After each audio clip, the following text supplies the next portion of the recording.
yourself, and you will have 3 minutes. You'll hear a beep at the end of those 3 minutes, and please wrap up your comments at that time. Can you hear me? Yes, go ahead. Okay. My name is Robert Norris, and I am a worker with a group called HUF, Homeless United for Friendship and Freedom. I recently received a phone call this morning, actually, from a woman living in her van. This has nothing to do with the OVO law. It has to do with a 72-hour parking problem that seems to be improperly enforced by the police. And I'm concerned that the Planning Commission, which may have some jurisdiction over or at least impact on the whole issue of permit parking elsewhere in the city, which has nothing to do, again, with banning RVs or anything per se, but it has to do rather with the use of the 72-hour law, I should say the misuse of the 72-hour law, to essentially deny people whose shelter is their vehicles in all parts of the city from actually being able to survive outside without being harassed. This concerns a particular police officer, Joe Habe, who has been reported to me time and time again as being a very active participant in giving what individuals who are suffering this kind of harassment claim are bogus citations. I think he feels it is his obligation to try to move along vehicles in neighborhoods.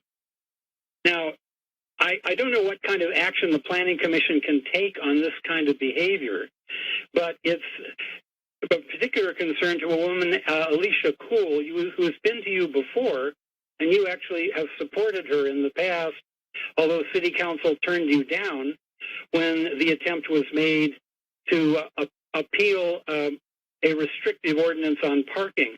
This time, it's simply straightforward writing on her tires, "We're going to tow," banging on her door at 4:30 at night, ignoring the fact that she has paid all her citations.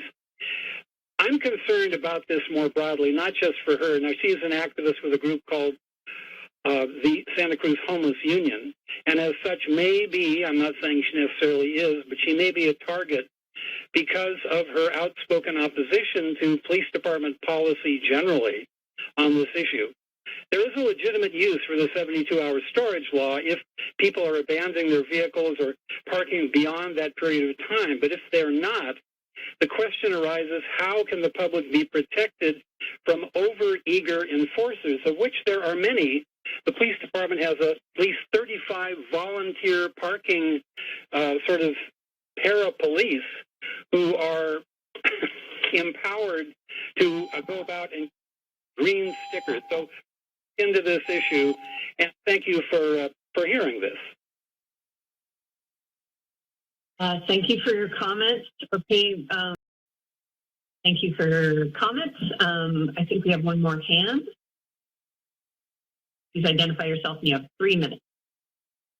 Hi, Reggie Meisler here. I'm about to talk in a second anyways, but I just wanted to piggyback off of what Robert was saying. As a Santa Cruz Cares member who's canvassed vehicles in the sort of Natural Bridges, Delaware area, we've had people say that they are participants in the AFC program, but they still receive parking tickets as though they had parked overnight or for 3 days.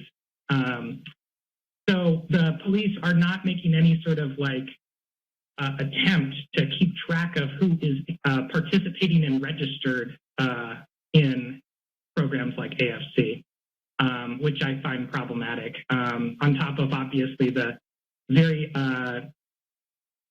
let's say, ideological folks who operate in the volunteer police program, which things with ACLU has shut down for the time being. And then the last thing is I want to piggyback off of what Rafa was mentioning, which is that the city general plan discourages dilapidated or sort of like older motels and hotels from being turned into lodging, which is antithetical to what the county is doing and what the state overall is doing with Project Home Key, which is a very successful program. There's a UCLA study that says that Project Home Key and just the sort of acquisition and transformation of hotels and motels into permanent supportive housing and affordable housing is the fastest, most cost-effective approach during this kind of crisis. So I'll just leave it at that. Okay, thank you.